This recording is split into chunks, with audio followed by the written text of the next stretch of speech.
You're listening to an Airwave Media Podcast. My name is Greg Jackson.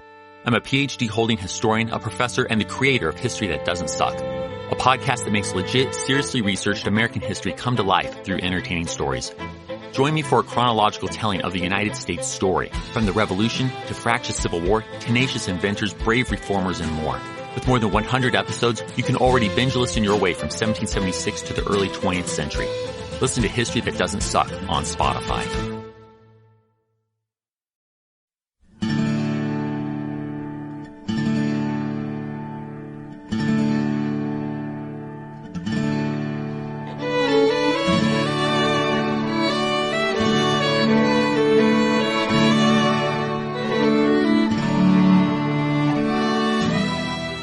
Hey everyone, welcome to the 31st episode of our Civil War podcast. My name is Rich.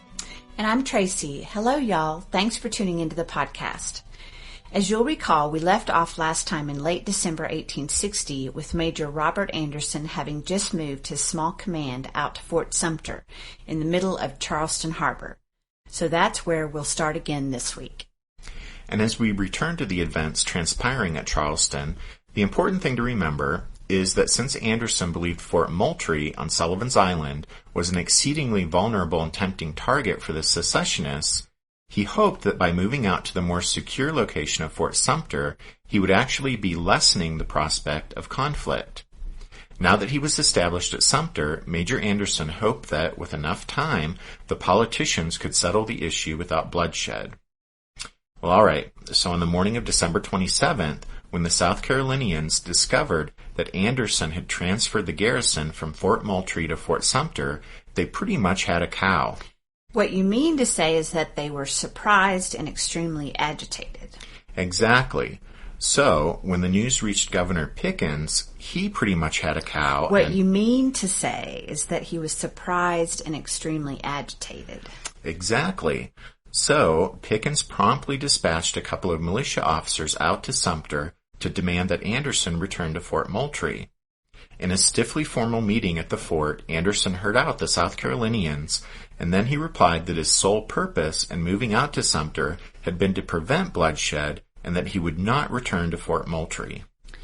Major Robert Anderson sympathized with the Southerners, and he was desperate to avoid confrontation.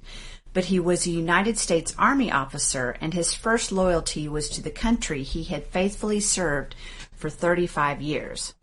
And so, after the militia officers left in a huff, Anderson made a dramatic, visible demonstration of his resolve to maintain possession of Fort Sumter. In his book Days of Defiance, Sumter, Secession, and the Coming of the Civil War, historian Maury Klein writes, quote, Anderson realized that his men needed some tangible display to certify their new position. Shortly before noon, he ordered them to form on the parade and sent the band onto the ramparts. The men and guard formed one part of a square near the flagstaff, with the workmen filling in the other sides. Anderson stood at the staff, halyard in hand, with the chaplain in the center.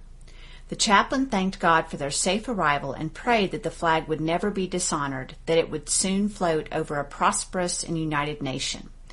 Anderson rose from his knees, the men presented arms, and the band played the Star-Spangled Banner as the major sent the flag to the top of the staff amid loud cheers. It was a very large flag, easily seen from Charleston on a clear day, and it flapped defiantly in the crisp winter air. End quote.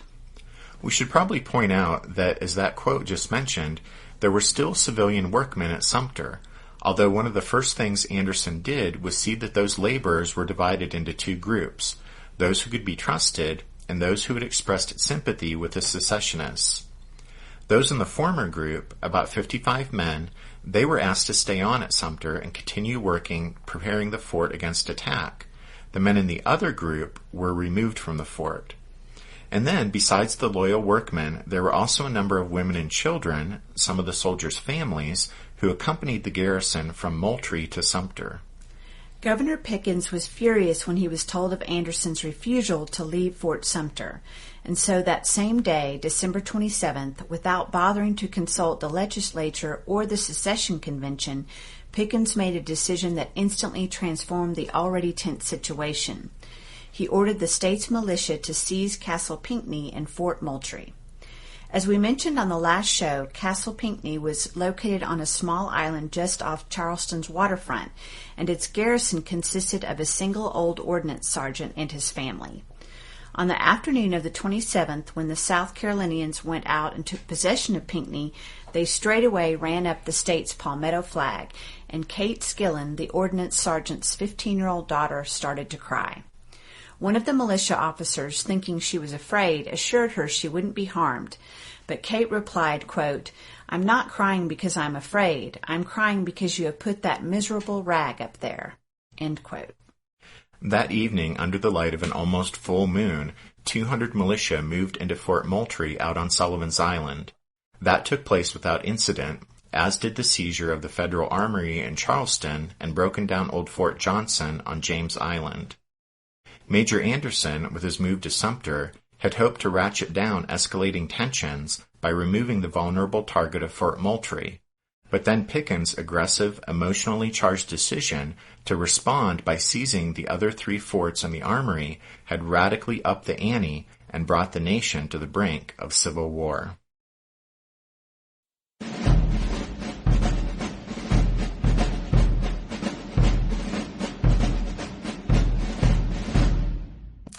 On December 27th, the startling news of Anderson's move to Sumter hit Washington, D.C. like a thunderbolt. When Senator Jefferson Davis of Mississippi heard the news, he and a couple of colleagues went immediately to the White House to register their protest and to try to browbeat President Buchanan into ordering Anderson back to Fort Moultrie. But even as other Southern senators arrived at the White House to pile on the pressure, something amazing happened.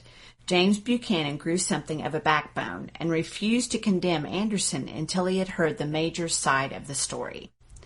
Secretary of War Floyd... That treasonous Rich... Sorry, go ahead. Secretary of War Floyd told everyone that he had telegraphed Anderson but hadn't received a reply yet. Still, the Southern senators relentlessly badgered Buchanan, warning the lame duck president that unless he recalled Anderson to Fort Moultrie, the result would surely be war. Buchanan paced anxiously, begged his angry visitors to remain calm, but amazingly, the president refused to cave in to the Southerners' demands. A harried and hounded Buchanan summoned the cabinet into session. At that meeting, Floyd blasted Anderson and said, quote, "One remedy only is left, and that is to withdraw the garrison from the harbor of Charleston altogether. I hope the President will allow me to make that order at once. This order can alone prevent bloodshed and civil war." End quote. By all accounts, Buchanan was stunned by Floyd's suggestion. Apparently, to his credit, even in his weakest, most anxious moments, the President hadn't considered completely withdrawing from Charleston. Jeremiah Black of Pennsylvania, the Secretary of State, went absolutely incandescent when he heard Floyd's proposal, and the two men almost came to blows before Buchanan restored order. After Black read aloud Major Buell's memorandum, which seemed to indicate Anderson had been given leeway to use his own discretion in responding to any imminent attack against him, the President admitted nothing he had heard that day justified ordering Anderson back to Moultrie. As Maury Klein explains, quote, "A critical corner had been turned without anyone's realizing it. Buchanan had decided nothing, nor had he conceded anything. The cautious, timid lame duck had not moved to support Anderson, but neither had he been bullied into recalling him." End quote. Previous to all this hullabaloo, Buchanan had agreed to meet informally with those 3 commissioners from South Carolina the next afternoon, December 28th. But that morning, the news arrived in Washington that Pickens had seized Castle Pinckney and Fort Moultrie. This did not put the president in the best of moods before his meeting with the commissioners. Nevertheless, in a tense 2-hour meeting, the 3 South Carolinians pressured Buchanan, declaring that now nothing less than the complete withdrawal of the federal troops from Charleston would be acceptable. Buchanan finally snapped, saying, quote, "You are pressing me too importunately. You don't give me time to consider. You don't give me time to say my prayers. I always say my prayers when required to act upon any great state affair." End quote. But even that interesting spiritual defense didn't put off the commissioners, and so finally the president terminated the meeting. On the morning of December 29th, the day after his meeting with the commissioners, an anxious and fearful Buchanan called a cabinet meeting. Floyd wasn't present. He had finally resigned. Good riddance. General-in-Chief Winfield Scott, continually stymied by Floyd, had sent a letter directly to the president asking for permission to send a Navy ship with munitions and provisions and 250 reinforcements to Anderson at Fort Sumter. Not only Scott's proposal, but also public opinion throughout the North was coming to bear on Buchanan. The seizure of the federal forts had aroused furious protest in the North from people of every political persuasion. Even the Democratic New York Herald said that, quote, South Carolina has placed herself in open and armed hostility to the government of the United States. This is war, end quote. For James Buchanan, March 4th and Abraham Lincoln's inaugural couldn't come fast enough. The stressed and worried president longed to pass the secession problem off to Lincoln and peacefully retire to Wheatfield, his home in Pennsylvania, but he knew that now events had pushed him into a corner where he had to make a decision. Buchanan told a friend, quote, If I withdraw Anderson from Sumter, I can travel home to Wheatfield by the light of my own burning effigies, end quote. And so, under the pressure of Northern public opinion, and in view of Pickens' hostile actions in seizing the other forts, Buchanan asked a go-between to inform the three commissioners that he would not withdraw Anderson from Charleston. Now keep in mind that Buchanan still believed he had no right to use force to coerce a seceding state to remain in the Union, but at least on this one point, regarding the possession of Fort Sumter, the lame duck president had taken a stand, and from there he would not be moved. He would send reinforcements to Major Anderson in Charleston.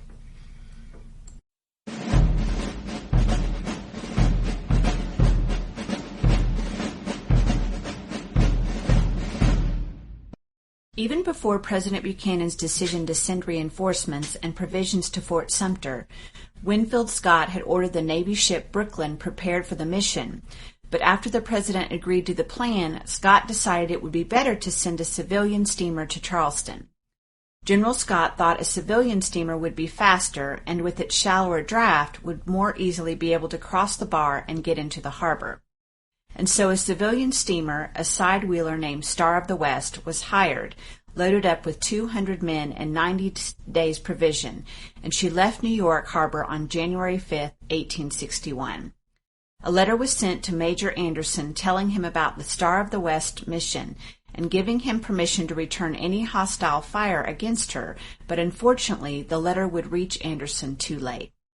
During the first week of January, after Buchanan decided to take his stand on the matter of Fort Sumter, the governors of Alabama, Georgia, and Florida, none of which had actually seceded yet, mind you, but those states' governors nevertheless authorized their state militias to seize federal forts and arsenals in their states.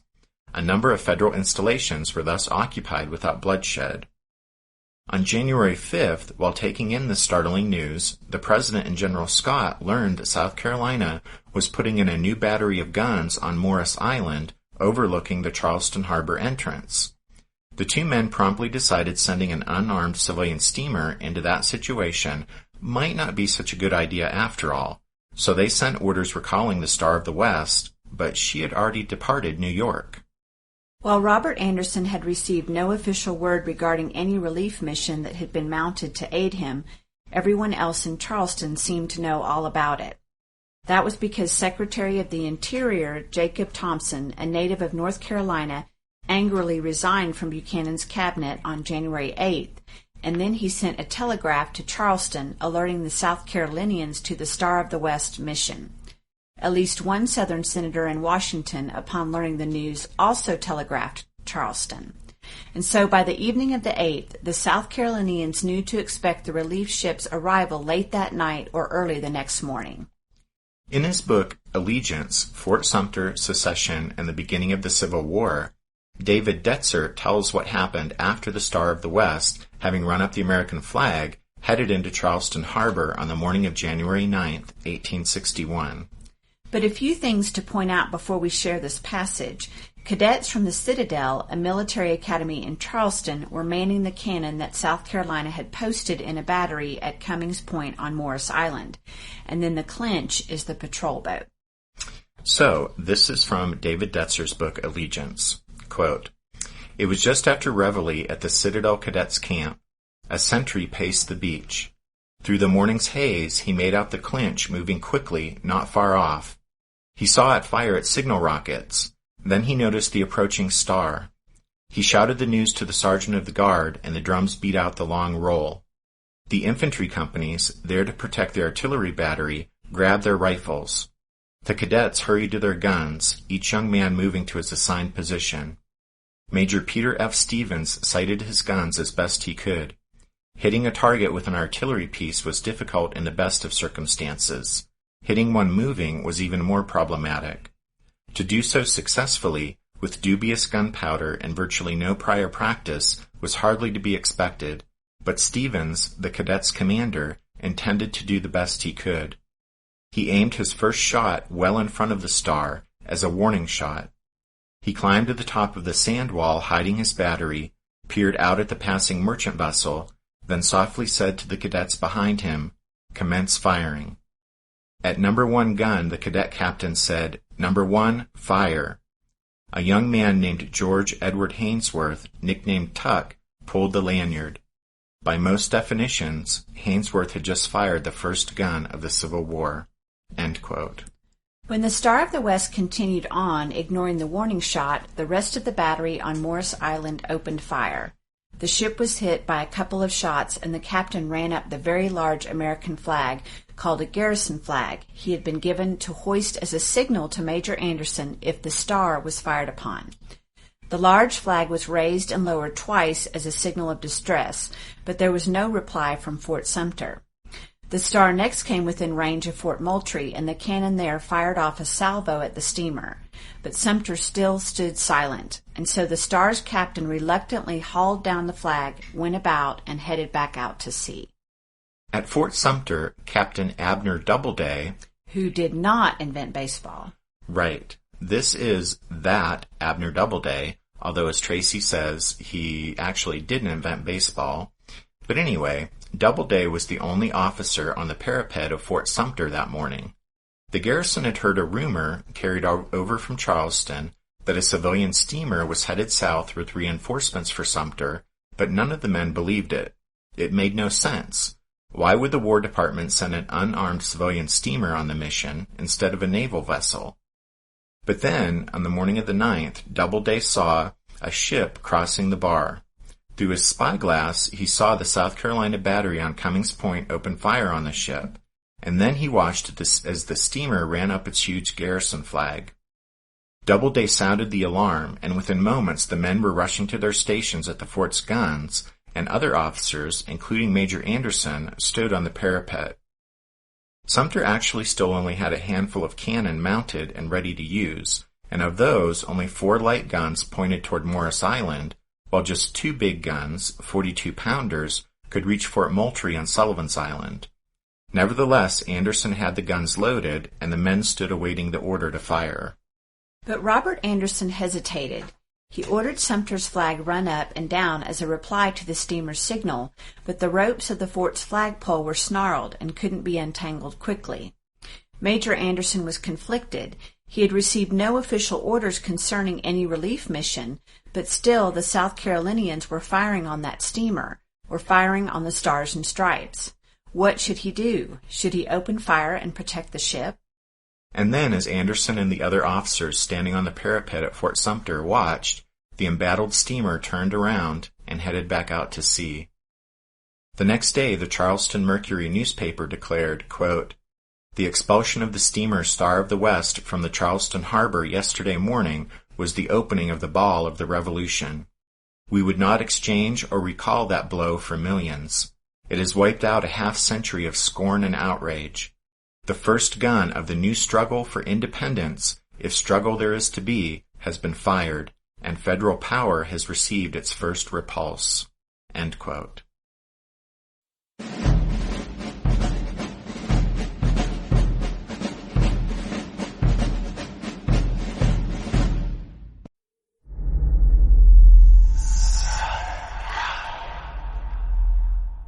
Hey y'all, spooky season is here. And if you're looking for a show to whet your appetite for a little haunted history, then I'd like to invite you to check out Southern Gothic, a chart-topping history podcast that explores some of the most infamous legends, folklore, ghost stories, and hauntings of the American South. We've covered all sorts of stuff from the Bell Witch of Tennessee to the disappearance of the Confederate submarine, the H.L. Hunley. Not to mention our deep dives into the local lore of some of America's oldest and most haunted cities, like New Orleans, Charleston, and St. Augustine. So, if you're ready for a little good old-fashioned Halloween storytelling with a commitment to quality historical research, then be sure to check out Southern Gothic today. It's available now on all your favorite podcast apps. What's something you learned in history class that you feel wasn't the whole truth? Better yet, what's something you didn't learn at all that was omitted completely? That's what I'd like to call redacted history. I believe that all history, no matter how good or bad, needs to be told. There are wars, massacres, battles, and entire historical events that are just not in our school's history books. Have you ever heard of Mary Bowser? I didn't think so. My name is Andre White, the host of the Redacted History Podcast, the place where history's forgotten events, heroes, and villains get their story told, one episode at a time. So come huddle around the campfire with me and get ready to hear the stories that you were robbed of. And get comfortable. We're going to be here a while. The Redacted History Podcast. Real history never dies. Stream the Redacted History Podcast on Apple Podcasts, Spotify, or wherever else you get your podcasts. After consulting with his officers, Major Anderson immediately sent a strongly worded note to Governor Pickens, threatening to use Sumter's guns to close the harbor to all shipping, and Pickens replied that South Carolina, as an independent republic, had the right to defend itself against aggressive incursions such as that attempted by the Star of the West. Anderson, completely isolated and not knowing that a policy had already been decided on in Washington, decided he could push the matter no further until he received clear instructions from the War Department. To that end, he asked Pickens permission to send an officer to Washington for orders. Somewhat to Anderson's surprise, Pickens readily agreed.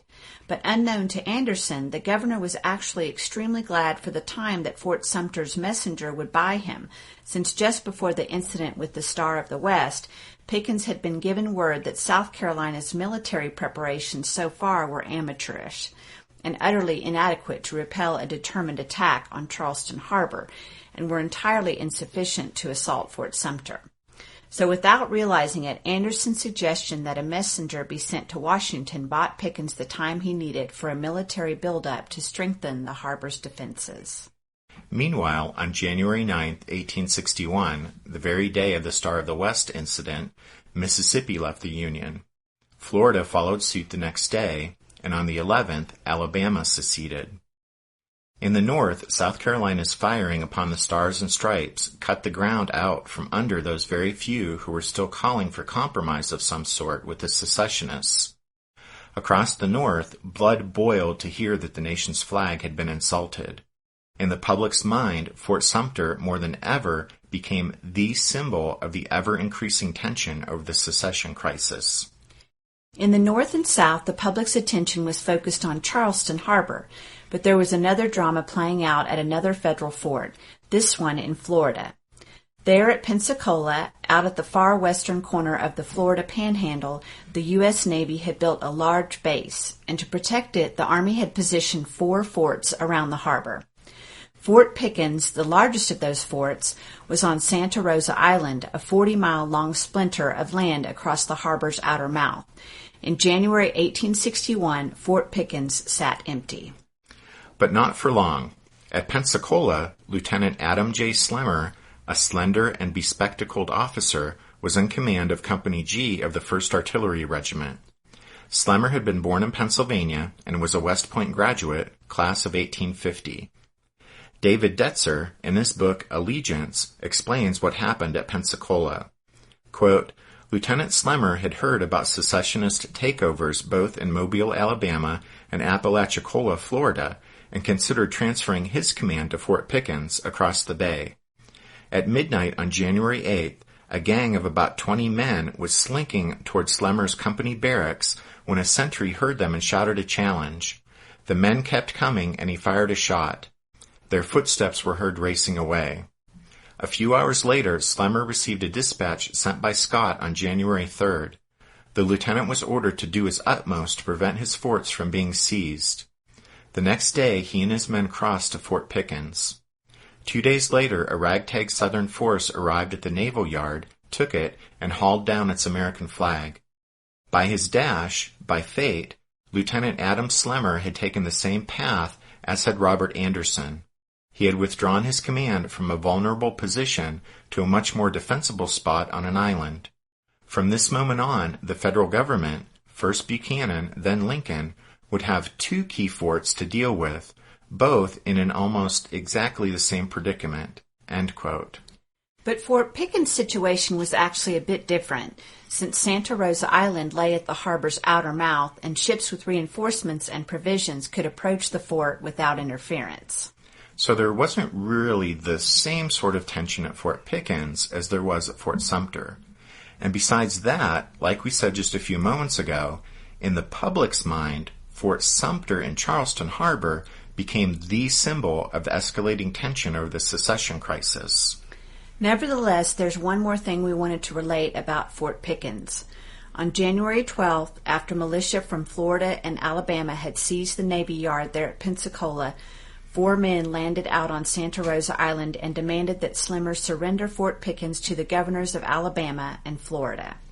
To that demand, Lieutenant Slemmer replied, "I am here by authority of the President of the United States, and I do not recognize the authority of any governor to demand the surrender of United States property.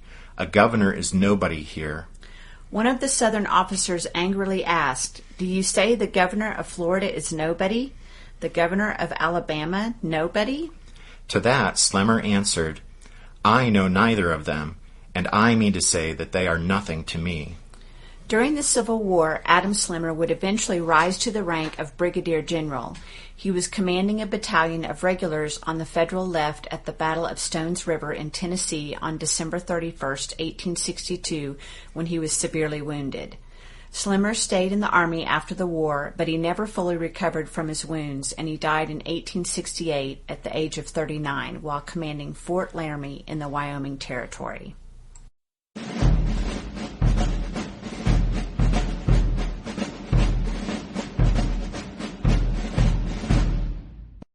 In Washington, President Buchanan was being worn down by snowballing crises.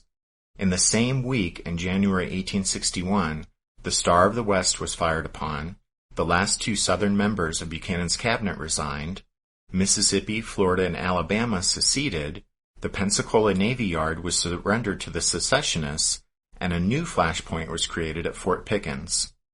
While the president was trying to take all of that in, Robert Anderson's messenger, a sickly lieutenant named Talbot, arrived in Washington. Talbot told Buchanan that Anderson had not fired in support of the Star of the West because the order to do so had not reached him in time. Talbot also passed along Anderson's urgent request for clear directions as to the policy the government wished to pursue. Meanwhile, after Lieutenant Talbot had left Charleston, Governor Pickens had sent an ultimatum to Anderson, demanding again that Sumter be surrendered immediately. Perhaps inspired by Talbot's mission, Anderson suggested that he and the governor put a temporary truce into effect while Pickens' demand was referred to Washington. Pickens, still playing for time, agreed, and so another lieutenant from the fort's garrison, a fellow named Hall, had set off for Washington, accompanied by South Carolina's Attorney General Isaac Hayne. Hall and Hayne arrived in Washington on January 13th. Lieutenant Hall delivered Major Anderson's official report on the Star incident and the temporary truce that he had arranged with Pickens. Anderson also reported that in his opinion sending reinforcements was too risky, and that in any case he didn't need them. He was secure at Sumter and had enough supplies to hold the fort as long as Washington wished to keep it. President Buchanan agreed to unofficially receive Pickens' man, Hayne, and at that meeting, Hayne agreed to return the next day and present Governor Pickens' letter. But Southern politicians from the seceding states who were still in Washington knew that Pickens' letter was essentially an ultimatum to Buchanan demanding the surrender of Sumter, and so those men sought out Hayne and urged him to withhold Pickens' provocative communication. They thought the initiation of a shooting war between the federal government and South Carolina would be premature until the seceding states had established their own Southern Confederacy and prepared for war with the North. They asked South Carolina to make no move against Sumter as long as Buchanan sent no reinforcements. They asked that Pickens observe this truth until at least February 15th, by which time they expected a new Southern government would have been established. Hayne still hesitated to withhold the letter from Buchanan, but after he was presented with a petition signed by 10 senators from states that had just seceded or were about to secede, he agreed to refer the matter back to Governor Pickens. 3 of the Southern senators then sent a copy of their proposal to the White House, seeking the lame duck president's pledge that he would make no further attempts to reinforce Sumter. There was even a suggestion that the existing truce could be extended to March 4th. For his part, Buchanan was distressed that the plan to relieve Sumter with the Star of the West had failed so dismally, and he was now keen to diffuse the resulting uproar, but worried that the slightest misstep on his part might provoke war. Buchanan was tempted to accept the extension of the truce, especially since he knew that no further attempts to reinforce Sumter needed to be made, since Anderson himself had said he didn't need any more men to hold the fort and that he had an adequate store of supplies. This is where James Buchanan's appalling failure to exercise decisive leadership during the secession crisis really becomes, well, appalling.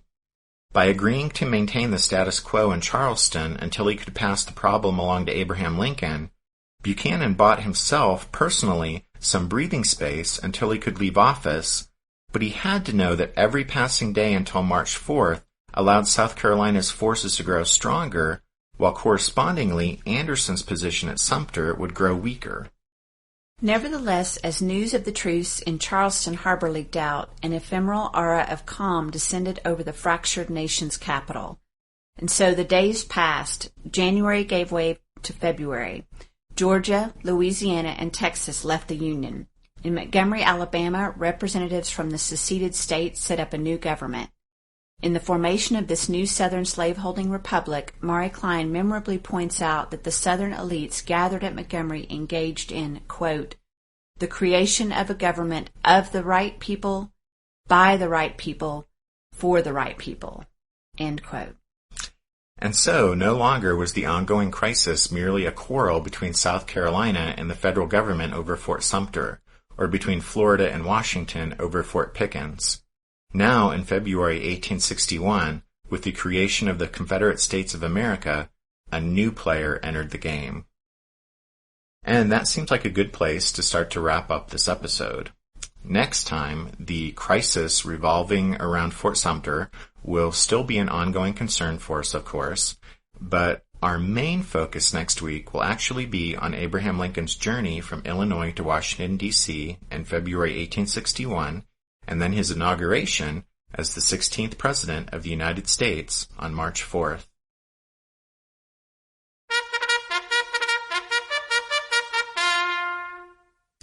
That means it's time for this episode's book recommendation. And our recommendation this time is A Great Civil War, A Military and Political History, 1861 to 1865, by Russell F. Wegley. We realize that our book recommendations tend to have a pretty narrow focus on a particular topic or theme or event. So we thought it might be a good idea if every once in a while we recommend general history. And so that's what this is. A Great Civil War is one of our most favorite general histories of the war. Wegley does an excellent job of breaking down the complex history of the Civil War and helping the reader understand how all the parts, military, political, economic, and social, how it all fits together. As always, you can find all of our book recommendations on the podcast website, which is www.civilwarpodcast.blogspot.com. Before we close, we wanted to thank y'all for those great 5-star ratings and reviews that y'all are still putting up on iTunes. We especially wanted to say thank you to Bedford Nick, who left this 5-star review on the UK iTunes site. He said, quote, "I'm addicted to history podcasts, and there are many great ones, and this certainly ranks up there with the best. A warm and engaging delivery, they could narrate the phone book, and I would avidly listen, is supported by great insight and opinion. A real joy. Thank you." End quote. Well, needless to say, reading that absolutely made our day, so thank you, Bedford Nick. We also want to say thank you to Spiritwood Music for giving us permission to use their beautiful song, Midnight on the Water, at the beginning and end of each episode. Their music is on iTunes and Amazon, and we hope y'all will check them out. All right. I think that's it. Yes? Yep.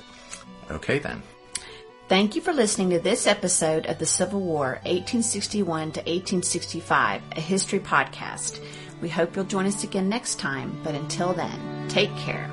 Thanks, everyone. Bye.